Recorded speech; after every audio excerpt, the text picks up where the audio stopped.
And we're live. This is Rebecca Hogue, and we are live with the folks at Hybrid Pedagogy's DigPed Lab Institute. And I will pass it over to you guys over there to do a quick introduction. All right. Well, I am Lisa. I am Lisa Hammersheim, and I have with me Robin DeRosa, and she and I are both fellows who are attending the Digital Pedagogy Lab Institute, and we are in the networks track. So we've been learning with Bonnie Stewart, and it's been a long day, but a good day so far. And you guys are the only thing standing between us and a bunch of appetizers. So. Oh no.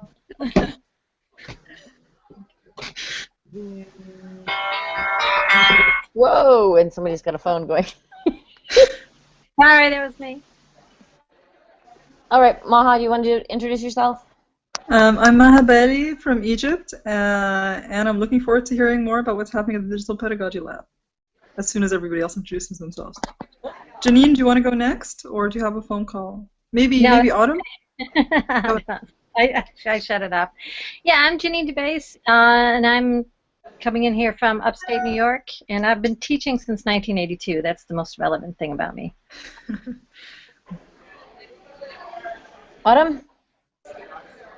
Hi everybody, I'm Autumn Keynes from Columbus, Ohio, and thank you all so much for all the communications on Twitter. It's really been cool to talk with all of you and really kind of at least get a little glimpse of the conference, and I'm really excited to be here and talk to everyone. AK?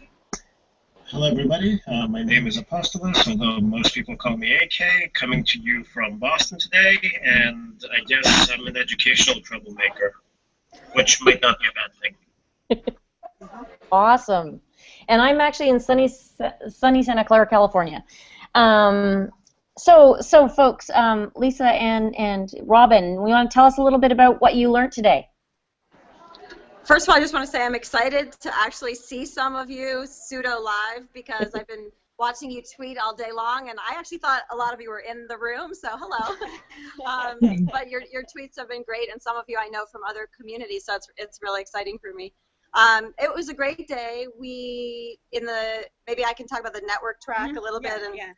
So we talked a lot about sort of basic ways of sort of visualizing and conceiving of what a network is, from really basic stuff like Bonnie talked about, envisioning sort of threads between people as she was kind of thinking of sort of three-dimensional models for what networked connection actually looks like.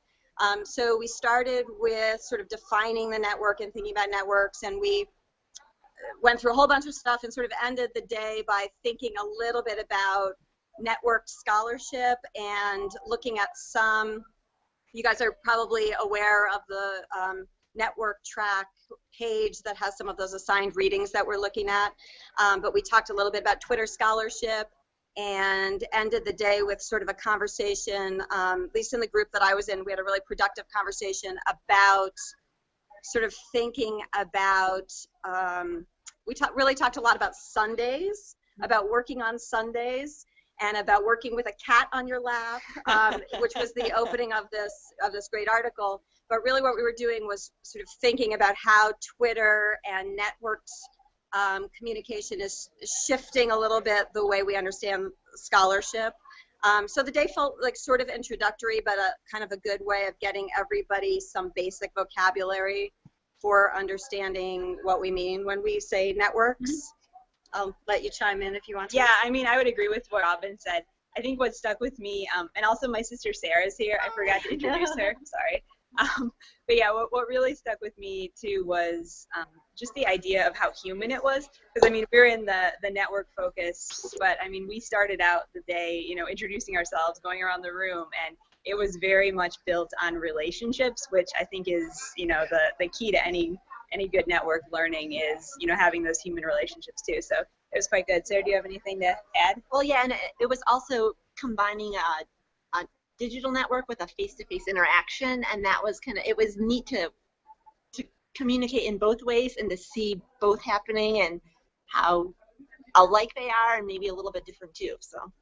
Yeah, I might say one thing about that. You guys maybe have more experience with this than me, but this was probably the first place I came where a lot of my tweeps were, who I knew really well online and had not met face to face. And most people were super psyched about that, and I was not that excited. I was nervous actually, because I like what's special about my digital relationships, and I was a little worried about how I would do in a more face-to-face environment with those folks. And it's actually been, I feel a little soothed about that. It was very nice, but it did make me think a little bit about, for me, how there's actually, I think, something inherently valuable in exclusively online relationships, and how I'm not always sure that meeting face-to-face is sort of de facto always going to be beneficial, which seems to sort of be the going idea. So that whole thing I've been really trying to work out in my head a little bit. It's interesting because with this hangout, we actually, before we went live with you guys, were having a side conversation along very much those same lines, that how we were more comfortable with our synchronous or asynchronous or semi-synchronous selves, as opposed to that when you're in the room. And even with the hangouts, you're in the room, it's like, oh no, I have to think on my feet. Right. Yeah. Yeah, it's really weird to have all these people interested in the value of the digital networks come together in a room to talk about that, right? Like, there's sort of a lot of irony, I think, inherent in the whole track, but everybody's aware of it, so it's kind of working, I think, to our benefit. Yeah. Well, and we're kind of sort of doing this to counter that, right? Like, we're bringing in the digital for you, and we're coming into your session tomorrow to do that even more. So, but yeah, that fear. From where you are, do you have questions about stuff that you're seeing that we could help talk about, or? What were your key takeaways from Audrey's keynote? Do you want to start? Woo! Sorry it wasn't live streamed. I hope when it comes out on video you guys can see it, because I mean she was so good. I think the takeaway I took was actually a question that Robin asked near the end. Audrey was talking a lot about kind of networks of care, and making sure that in the race to automate things, we don't erase the human from the students. So are we teaching our students that they should be more robotic, or are we teaching them that they should be learners that actually delight in wonder and joy and all those human qualities that are ultimately, I think, what matters. So it was quite good. Well, and I'm coming from my K-12 perspective and just thinking about how quick to pick up on kind of the newest, freshest, and it really was a kind of a wake-up call of why and how, and like a lot to think about. I still have to process. Quick, yeah. I guess for me, I am thinking about, so this is the piece for me that's not clear after listening to Audrey, and everything I loved, but like the thing that I'm still wrestling with is, I think in my own work, I'm very much a post-structuralist.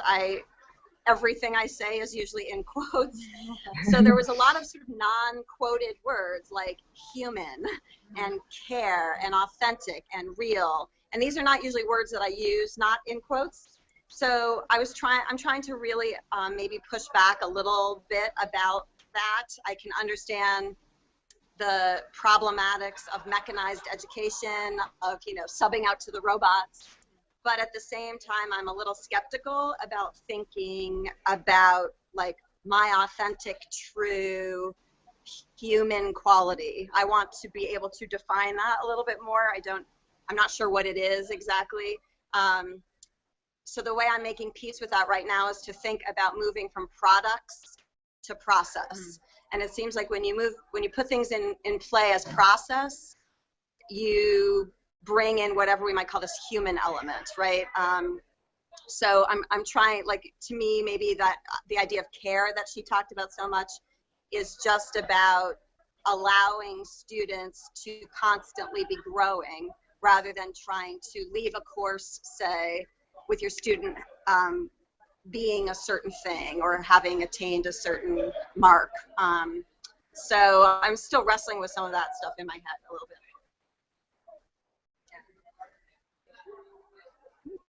Hey, can I jump in here for a minute? Oh, sure. Yeah, I can't. Because I was reading sort of the tweets, because people did a great job live tweeting the keynote, I thought. I mean, I feel like I was there. Because I actually get information better by reading it than listening, so I probably got more from just reading the tweets than I would have if I'd been there listening. And I really like that whole part about the caring, because that really resonated with me, because I feel like that's like my best quality as a teacher, is that I really care about my students and that I have empathy. And I feel like that's never going to happen with computers. I mean, you do a lot of online stuff, but I feel like that part of what I do in the classroom is never going to be replaced by a computer. And she did talk about sort of one of the cultural tricks right now is making everybody think that computers care, which is really not in computers, but it's like in platforms, and right, like that this platform is somehow benevolent and it wants me to succeed. And I think I see that a lot with like the LMS, right, or Twitter, or any of these things that we think are caring for us, as opposed to thinking that humans in the networks are caring, but the platform itself is not working for us. You know, it was interesting. Yeah. So do you guys have any questions for us or anything? Anything?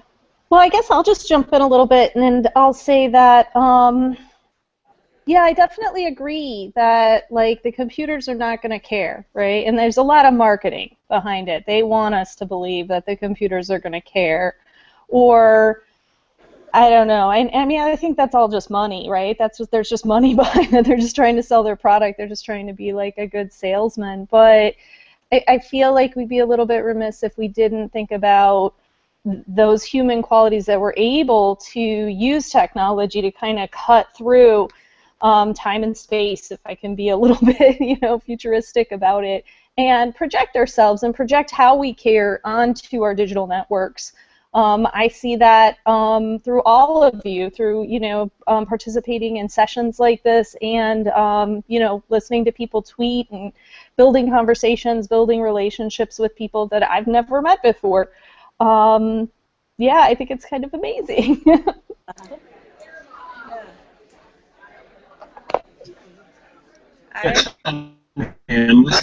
I'm listening to this all and taking it in, and one of the things that I'm thinking about is some of the relationships that I've had with the people of this hangout go back 6 months, year, several years, and I'm trying to think about ways to bring this to the classroom, but at the same time, the classroom, I only have students for 13 weeks at most. So I'm sitting here brainstorming, thinking, okay, what are good ways to start developing those connections so that people start feeling those network connections and start building out these networks of care when I only have 13 weeks to make this happen? Yeah, that's a good question and a good thing to think about, because, I mean, to what extent does care already presuppose that, you have to care about the person in some way, and you need to care to care. Yes, you need to care to care, and in order to care, I mean, in order to genuinely care, you need to have some sort of time and, background, and yeah. And I think there's an interesting bit about sort of what brings the people to the room that matters, right? Like, so we come together for a conversation, and so that sort of brings us together, or we come together to collaborate on a paper or something like that. Whereas in the classroom, people are coming, I don't know, some of them are coming just for the piece of paper that they're going to get at the end of it, and they're not necessarily coming for the learning or for the bigger picture, but some of them are coming for that bigger picture, and so how do we meet those needs? It's a good question. Maybe you'll know by Friday. Yeah. Sure, we'll ask that tomorrow to Bonnie Stewart. I also think a part of like the 13-week thing has to be that you plant a seed to do something, but 99% of the learning that student does is going to be after your teeny tiny sliver that you have them in class. So I've been really trying much more aggressively to build courses without ends, which, I'm more successful sometimes than other times, but like trying really hard This fall, I'm going to have an assignment that's due after the course ends, which I'm sure will not work effectively for a lot of my learners. But I'm really, even if they don't do it, just that the message of that, I think, as a way of sort of deconstructing a little bit the structure that I have to work with, which is kind of a silly way of thinking about any kind of educational project, right, in these little bits. Wow, that's so subversive. I love that. Literally, guys, I'm done. I'm in the digital ped world. I'm going for it. I'm going to go full hog. Like, I don't care. If it backfires, it will feel more productive than just doing the same thing again and again. So I'll let you know. Process. Yeah. I just started, so it could be bad. No, that's awesome. I love the idea of having an assignment after the class is over. I think that's brilliant, and I do think that we kind of take it. I think we kind of take for granted a little bit the fact that we're passionate about learning and that we love expanding our minds and asking new questions. And yeah, some of our students just aren't there. They're there for a piece of paper, or they're there for to work toward a degree or something like that. They're not really there to make these connections and take it to the next level. And I mean, we got to figure out, how can we inspire them? How can we kind of show them, hey, I know you're here just for a piece of paper, but there's so much more. Just give me a chance. Just let me show you. Yeah. Yeah. All right. Well, any more questions? Yeah. I think we need to leave you guys to also go get your snacks, unless there's someone else over there who wants to come and talk to us, because it's not fair to you. So.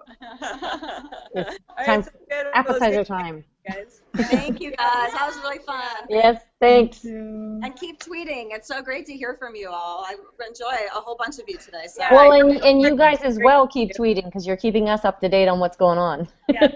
And we'll see you tomorrow. Awesome. Yes. Yes. All right. Okay, here we go. 3, 2, 1.